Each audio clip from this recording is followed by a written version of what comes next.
6:48 time for the morning rush. Excuse me, a coalition of contractors and local leaders, they are now urging the state to step in, and this is to find funding for infrastructure shortfall. The Asphalt Pavement Association of New Mexico says because a funding bill died at the end of the session, NMDOT's money has been cut from $200 million annually to now just $65 million this year.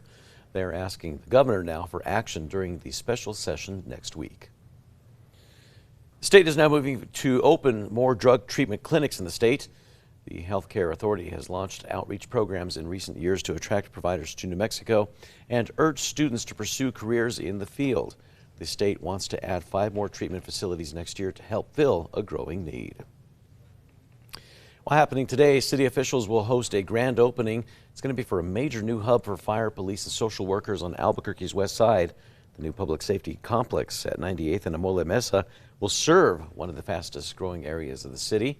Crews broke ground on the project last March. Now, along with APD and firefighters, that facility will house Albuquerque community safety responders. Ryan. And what a really beautiful sunrise out there, but also chilly out there. And yesterday's low temperature, by the way, Alamosa, 26 degrees, 36 right now. By the way, yesterday's low temperature, the coldest at Alamosa Bergman Field Airport since May 20th, or average first freeze September 11th. So getting colder in the mornings with more moisture ahead. It'll also be a bit chilly out there. The CYFD employee accused of putting her hands on a teen girl has now been fired. DeJay Robinson was arrested for aggravated battery earlier this week. Police say that she choked and punched the teen at a CYFD facility on Indian School before a security guard stepped in. Robinson had been with CYFD for 7 months. Her bench trial is now set for October the 27th.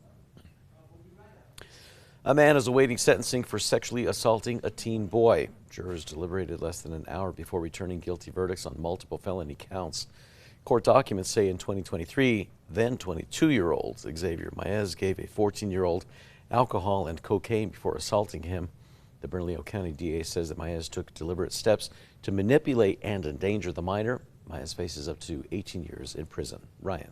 A beautiful sunrise forming in Albuquerque, high thin cirrostratus clouds symbolizing some high-leveled amounts of moisture. 61 right now, very light winds, 58% humidity at the surface.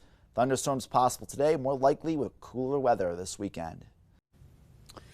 The minimum wage in Santa Fe could soon be going up again. In Santa Fe, the City Council's public comment this week, there was unanimous support for Mayor Alan Weber's proposal to increase the minimum wage in Santa Fe from $15 an hour to $17.50. A survey they conducted showed 2/3 of roughly 500 participants they are for that proposal. If passed, the increase could go into effect next year. A reminder for anglers this weekend, there is going to be no charge over the weekend to fish. This will coincide with National Hunting and Fishing Day. Anyone can fish for free in public waters across New Mexico this Saturday and Sunday.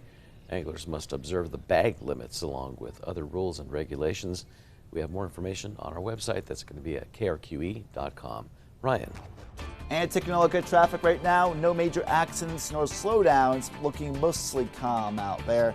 And taking a look right now at the Big I, we do notice an influx of volume, but traffic mostly moving along up to speed, just a little bit backed up there around some of the ramps.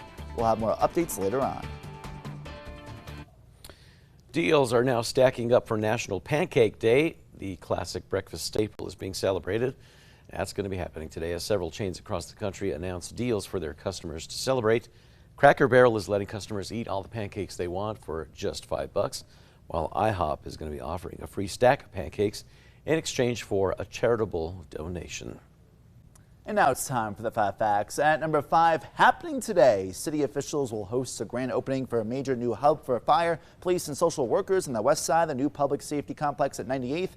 And MLMSL will serve one of the fastest growing areas of the city. Crews broke down ground on the project last March. Along with APD and firefighters, the facility will house Albuquerque community safety responders. Eventually, the city hopes to add more stuff to the property.